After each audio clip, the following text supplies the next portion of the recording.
Trusting in Allah subhanahu wa ta'ala doesn't just mean trusting in His power, but it also means trusting in His wisdom. And sometimes that's a lot harder to do with your dua. So sometimes you might feel like you know exactly what you want and you're looking for the perfect way to ask for it. But part of that relationship of trust with Allah subhanahu wa ta'ala is that you actually want Him to give you what's best for you, even if that contradicts what you so desperately are asking for initially.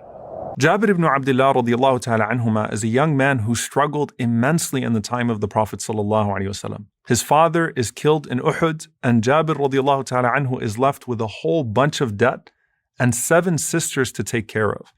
And he's the one who narrates this hadith about the most famous decision-making dua in Islam, which is known as dua al-Istikhara. And he says, كان النبي صلى الله عليه وسلم يعلمنا الاستخارة في الأمور كالسورة من القرآن. That the Prophet sallallahu alaihi wasallam used to teach us to make istikhara with all of our affairs in the same way that he would teach us the Quran. Now, obviously, if you're reading that, you know that this means that istikhara is very important, but there's a specific messaging here. Just like you resort to the Quran, just like the Quran has guidance in all affairs of your life, just like you have the repetition of the Quran, just like you have the precise wording of the Quran, you have Salatul Istikhara.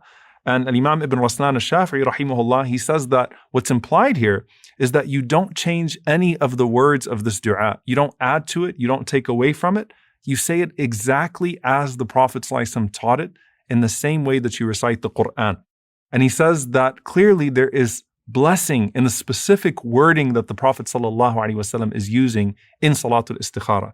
And Imam Ibn Battal rahimahullah says the other implied meaning of this is that it is not befitting for the believer to rush into any matter, minor or major, until they first seek Allah subhanahu wa ta'ala's guidance. And so istikhara is not just for some major decision in your life, meaning it's not just for marriage and it's not just for trying to get into a particular program. It is for every single element of your life, and that is the relationship of dependence that you have upon Allah subhanahu wa ta'ala. And he says something deeply profound. He says, so the Prophet sallallahu alaihi wasallam is showing us that the relationship of istikhara to the affairs of our lives is like the relationship of Quran to salah, the relationship of the recitation of Quran to every prayer. So basically, life without reciting istikhara is like salah without the recitation of the Quran. That's how important this dua was to the companions of the Prophet sallallahu alaihi wasallam. So what is istikhara and what isn't istikhara? So first and foremost, istikhara is not a magic pill. It's not something that suddenly clears the fog and gives you all sorts of clarity and opens the pathways for you. It's also not a dream, and this is probably the hardest thing for people to come to terms with. If you're trying to get married to someone and you pray istikhara and you see them in a dream, it's probably because you really want to marry that person, not because of the istikhara. Istikhara is not necessarily connected to your dreams. It's a dua for guidance, not something that shows up. There are no colors that you see at night that indicate yes or no. There's no such thing as an istikhara fairy. Yes, I've actually heard some cultures where you put yes and no under your pillow and you make dua and then you pick one of the pieces of paper and see which one it shows up as. That's just our desire to always get the direct answer that we're seeking from Allah subhanahu wa ta'ala. But part of our dependence upon Allah subhanahu wa ta'ala is giving the process to Him and giving the outcome to Him. And so istikhara is actually asking Allah subhanahu wa ta'ala to guide you to the right way after you have done everything in your power, in your capacity to find the right way. So basically, after you've done your own homework and you've covered 2 other bases of decision-making, you come to Allah subhanahu wa ta'ala for the final blessing. What does that mean? First and foremost, you exert your own efforts and your own thinking to see if this is good for you in your deen and your dunya. Secondly, you consult righteous people. You seek consultation. You do istishara, which is seeking people's advice to see if this is really the best thing for you in your deen or your dunya. And then you go to Allah subhanahu wa ta'ala after your own deduction and that righteous consultation, and you say, oh Allah, facilitate it for me if it's good for me, and take it away from me if it is bad for me. And this is why, subhanAllah, some of the scholars even mention, وَلْتَكُنِ الْإِسْتِشَارَةُ قَبْلَ الْإِسْتِخَارَةِ, that you should seek consultation before you do istikhara, because even when Allah addresses the Prophet ﷺ, he says, وَشَاوِرْهُمْ فِي الْأَمْرِ فَإِذَا عَزَمْتَ فَتَوَكِّلْ عَلَى اللَّهِ. That seek their consultation, and then once you come to a decision, then put your trust in Allah subhanahu wa ta'ala. Imam Ibn Taymiyyah rahimahullah says, no one regrets the istishara of the creation, the seeking consultation of the creation, and the istikhara, the seeking guidance from the Creator. And Qatada rahimahullah said, no one is going to cover these two bases and then not come to a blessed decision. So how do you actually pray Salatul Istikhara? The Prophet ﷺ said, إِذَا هَمَّ بِالْأَمْرِ فَلْيَرْكَعْ رَكْعَتَيْنِ. That first and foremost, you pray 2 rak'ahs. Now, by the way, these can be any 2 rak'ahs that are not fard. So it could be your sunnah prayer. It could be entering upon the masjid. Some of the scholars said, especially if you combine it with some of the blessed times. So you could do it at Salatul Duha, for example. And any 2 rak'ahs that you're going to pray that are not fard, just make the intention for istikhara as well, and then read the dua after you finish those 2 rak'ahs. And if you make this a daily habit, and that's the implication here, that the Sahaba would do this a lot, where most of us probably do this like 3 or 4 times in our lives.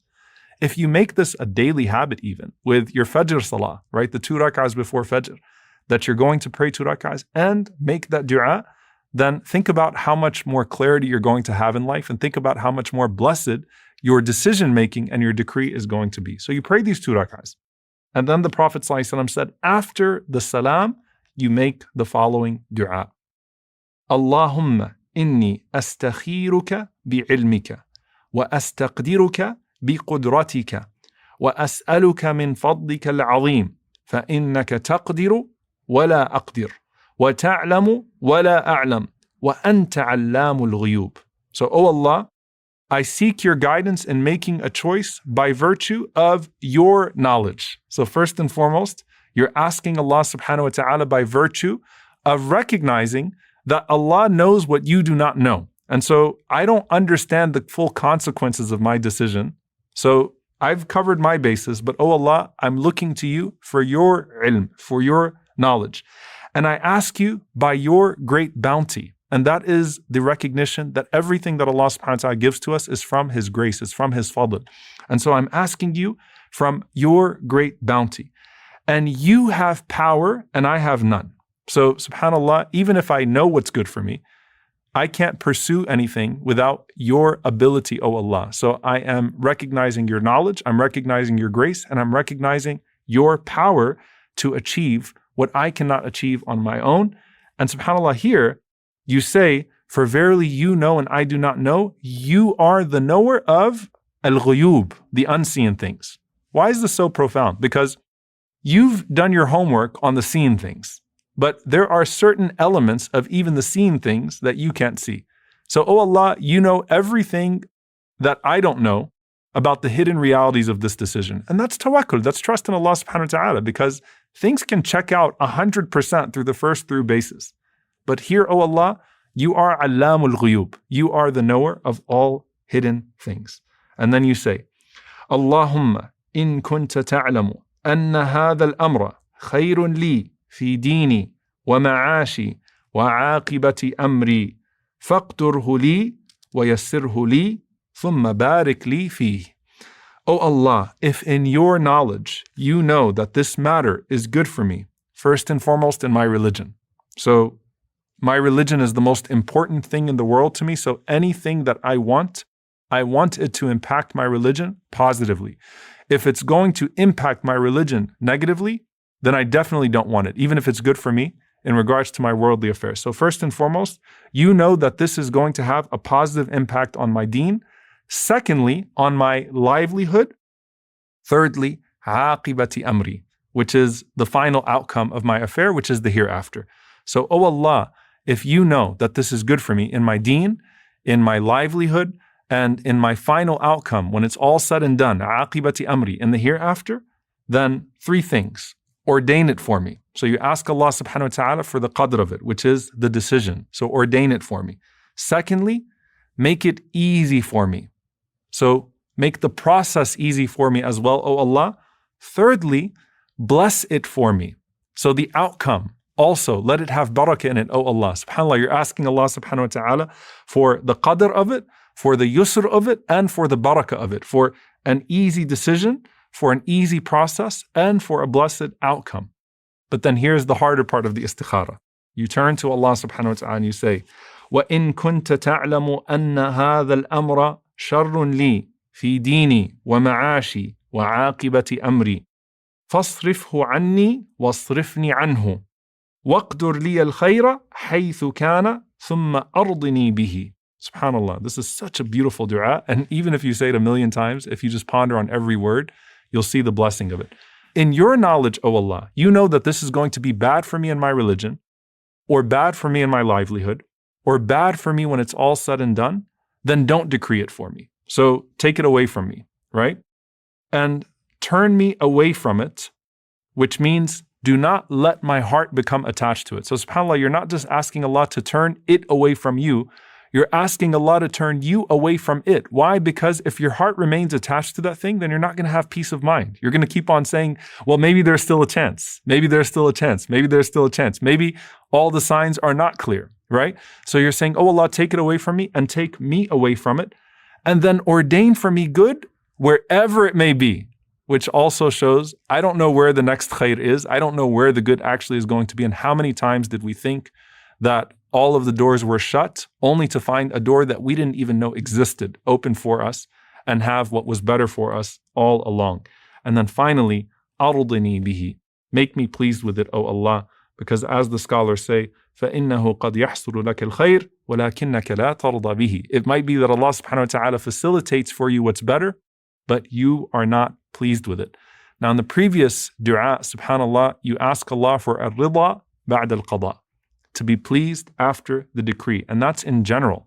But here, even with something specific, oh Allah, as much as I want it, if you know it's going to impact me negatively, especially in regards to my deen and my akhirah, take it away from me, oh Allah, and then let me be pleased with that outcome. Let my heart, also have no connection to that anymore.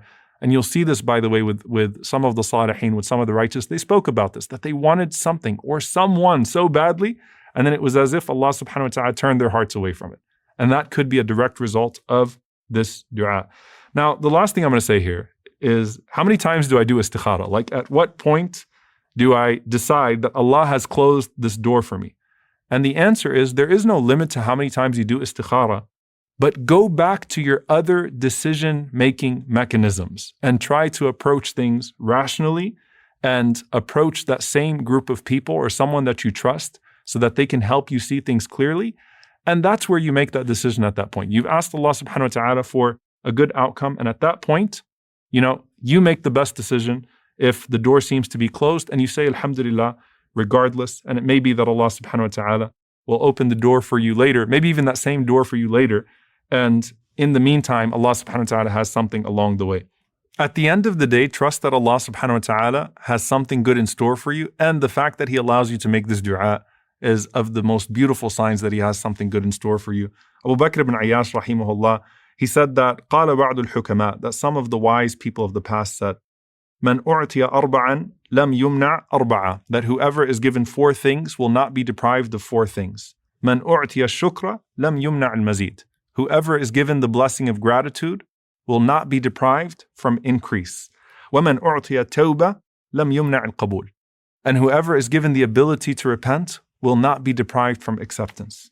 وَمَنْ أُعْتِيَ الْإِسْتِخَارَ لَمْ يُمْنَعِ الْخِيَرَةِ, and whoever is given the blessing of istikhara will not be prevented from guidance. وَمَنْ أُعْتِيَ الْمَشُورَ لَمْ يُمْنَعِ الصَّوَابِ, and whoever is given advice is not going to be deprived of correctness. May Allah subhanahu wa ta'ala grant us goodness and correctness in all of our affairs.